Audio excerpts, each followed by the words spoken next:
주님께 불명예가 되는 것. 그 후에 제자들에게 이르시되 유대로 다시 가자 하시니 제자들이 말하되 랍비여 방금도 유대인들이 돌로 치려 하였는데 또 그리로 가시려 하나이까. 요한복음 11장 7절에서 8절. 주님이 말씀하신 것을 이해하지 못할 수 있습니다. 그렇다고 그분이 말씀하신 것을 틀렸다고 말하는 것은 위험합니다.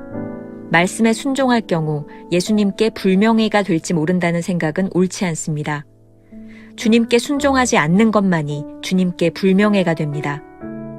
주님께서 분명하게 말씀하신 대로 따르기보다 이렇게 하면 주님께 영광이 될 거야 라는 나의 생각을 따르는 것은 옳지 않습니다. 심지어 그 생각이 주님께서 공개적으로 부끄럽게 되는 것을 막기 위한 선한 동기에서 나온 것이라고 해도 그것은 잘못된 생각입니다. 나는 하나님으로부터 어떤 제안이 올 때를 압니다. 주님의 제안은 매우 조용하면서도 집요하기 때문입니다. 그러나 그 제안에 대해 내가 찬성 혹은 반대 의견을 가지고 내 속에서 따지면 의심과 다툼이 생기게 되고 하나님으로부터 온 것이 아닌 요소들을 끌어들이면서 결국 그 제안을 밀어내는 잘못된 결론에 이릅니다. 많은 사람들은 예수님이 아니라 예수님에 대한 자신의 교리에 충성합니다. 주님께 충성한다는 것은 아무것도 보이지 않는 상황에서 발걸음을 내딛고 나아가는 것입니다. 그러나 자신의 교리에 충성하는 것은 무엇보다 나의 지식을 신앙의 발판으로 삼는 것입니다. 믿음은 지적인 이해가 아닙니다. 아무것도 보이지 않는 그곳에서 마음을 다해 오직 주님만 의지하는 것입니다. 당신은 예수님을 따르는 믿음의 발걸음을 뗄 것인지 아니면 스스로 무언가 분명히 할 수 있을 때까지 기다릴 것인지 마음속에서 논쟁합니까? 아무 미련 없이 기쁨으로 주님께 순종하십시오. 주님께서 무언가를 말씀하셨는데 계속 당신이 따진다면 그것은 주님께 영예가 되는 것을 내가 결정하기 때문입니다. 이러한 생각 자체가 주님께는 불명예가 됩니다. 당신은 그분의 말씀에 충성합니까? 아니면 예수님과 상관없는 자신의 교리에 빠져 타협하고 있습니까? 너희에게 무슨 말씀을 하시든지 그대로 하라. 오늘은 3월 28일 주님께 불명예가 되는 것이라는 제목으로 여러분들과 함께 말씀을 나누겠습니다. 첫 번째 주제입니다. 분별. 오늘 말씀은 우리가 신앙생활을 하면서 겪는 실제적인 어려움 가운데 하나를 다루고 있습니다. 순종이 주님께 해가 되고 불순종이 주님을 위하는 것처럼 느껴지는 순간이 우리들에게 찾아올 때가 있다는 말입니다. 오늘 본문 말씀은 예수님을 위하여 예수님이 가시고자 하는 길을 막고 있는 제자들의 이야기입니다. 예수께서 십자가를 지시기로 굳게 결심하신 후에 예루살렘을 향해 길을 떠나셨습니다.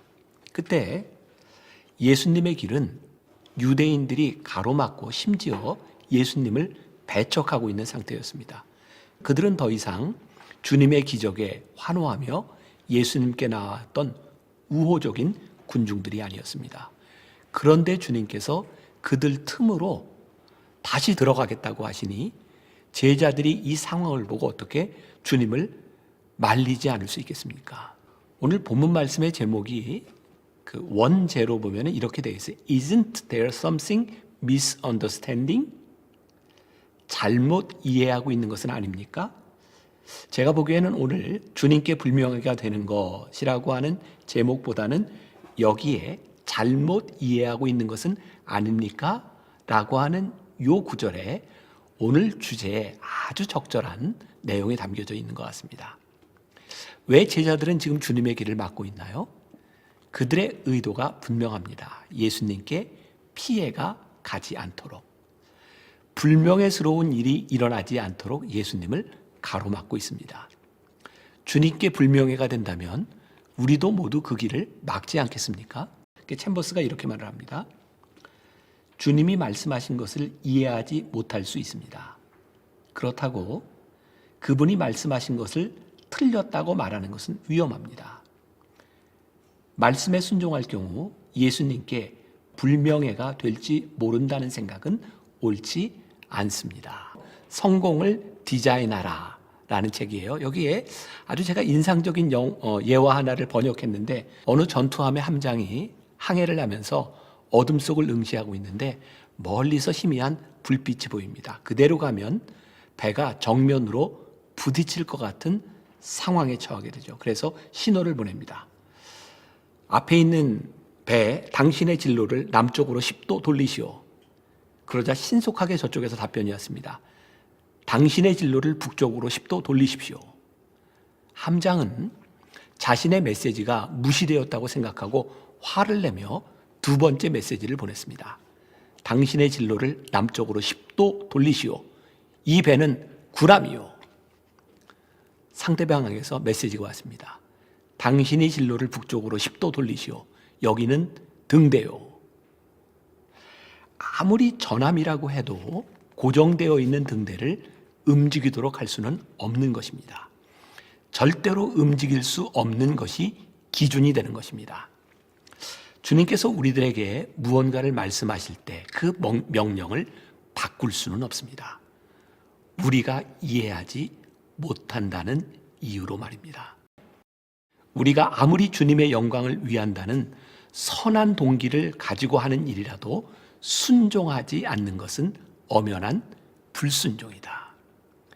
주님께 순종하지 않는 것이 주님께 불명예가 된다라고 말합니다. 오늘 본문의 제목처럼 우리가 이해하지 못한다는 이유로 주님께 불순종하지 않도록 조심해야 합니다. 아무리 선한 동기를 가졌다고 할지라도 순종하지 않는 것은 불순종일 뿐입니다. 두 번째 주제, 그리고 순종. 순종한다는 것은 우리의 이해가 아니라 주님께서 우리에게 제안하시는 것을 그대로 받아들이는 것입니다. 예수님께서 어떤 방법을 통해서든 우리에게 제안하실 때 내 안에서 찬성 혹은 반대 의견을 가지기 시작하면 의심과 다툼이 일어납니다. 주님의 제안을 밀어내고 순종하지 못하게 하는 것은 나의 이해를 기준으로 할 때입니다. 이스라엘 성지순례를 가려는 한 사람이 있었습니다. 오래전부터 계획하고 기다려온 일이라 마음이 설렜습니다. 그러나 다른 한편으로는 지금 성지순례를 가는 것이 하나님의 뜻인지 확신이 서지 않았습니다. 그래서 이 사람은 떠나기 전날 밤 잠자리에 들기 전에 성지순례에 관한 팜플릿을 보면서 또 타고 가야 할 비행기가 전보 747 비행기라는 것 등 여러 여행 정보에 대해 세밀히 읽었습니다. 그런데도 밤새 한잠도 자지 못하고 이리저리 뒤척였습니다. 정말 이 여행을 가는 것이 하나님의 뜻인지 아니면 가지 말아야 하는 것인지 하나님의 뜻이 무엇인지 헤아리는 것이 참 답답했습니다. 그런데 이게 웬일입니까? 아침에 일어나자마자 지난밤의 고민이 눈 녹듯이 말끔히 사라졌습니다.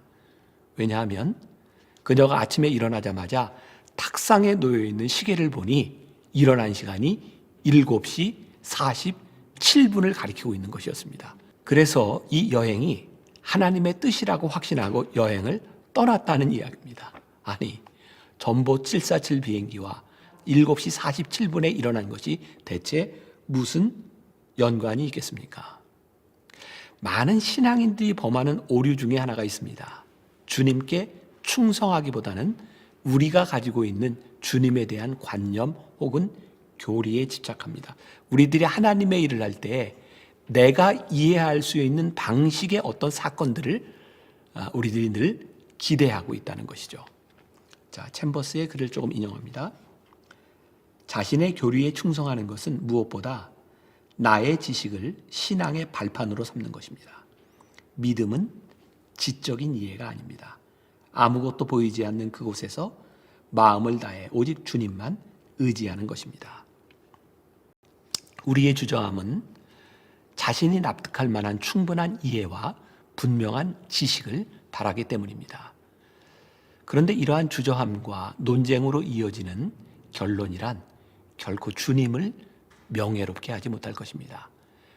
주저한다는 의미는 결국 우리가 어떤 결정을 내릴 때 그 결정을 자신이 했다는 의미이기 때문입니다. 주님께서 우리에게 무엇을 말씀하실 때는 미련 없이 기쁨으로 순종해야 합니다. 요한복음 2장 5절에 보면 가나의 혼인잔치에서 예수님이 처음으로 행하신 기적의 이야기가 나옵니다. 포도주가 다 떨어졌을 때, 그 잔치에 위기가 찾아왔을 때 마리아는 하인들에게 이렇게 당부합니다. 너희에게 무슨 말씀을 하시든지 그대로 하라. 오늘날 우리의 신앙이 능력을 잃어버리게 된 주된 원인이 바로 여기에 있는 것은 아닐까요? 저도 여러분들도 주님께서 말씀하실 때 너무 많이 생각하고 너무 많이 판단하는 것은 아닐까. 주님을 위해서라고 말하지만 사실은 우리가 이해할 수 있을 때까지 순종하지 못하는 것은 아닐까. 믿음이란 아무것도 보이지 않는 곳에서 마음을 다해 오직 주님만 의지하는 것입니다. 오늘 하루 이런 질문을 가지고 하루를 지나볼까요? 오늘 당신의 주저함의 이유는 무엇인가요? 혹시 나의 이해만을 바라기 때문에 순종하지 못하는 것은 아닌가요? 기도하겠습니다. 우리가 하나님을 믿는다고 말은 하지만 사실은 우리의 이해를 믿을 때가 참 많은 것 같습니다. 하나님께서 말씀하시고 어떤 사인으로 우리에게 알려주셔도 내가 이해가 되지 않으면 순종하기 힘든 것이 우리의 연약한 믿음입니다. 그래서 오늘 하나님께 그런 기도를 드리면 좋겠습니다. 주님, 순종할 수 있는 단순한 마음, 하나님의 마음을 알 수 있는 깨끗한 마음을 허락하여 주옵소서. 그 말씀이 분명하다면 나의 이해가 앞서지 않도록 순종할 수 있는 믿음과 용기를 허락하여 주옵소서. 예수님의 이름으로 기도했습니다.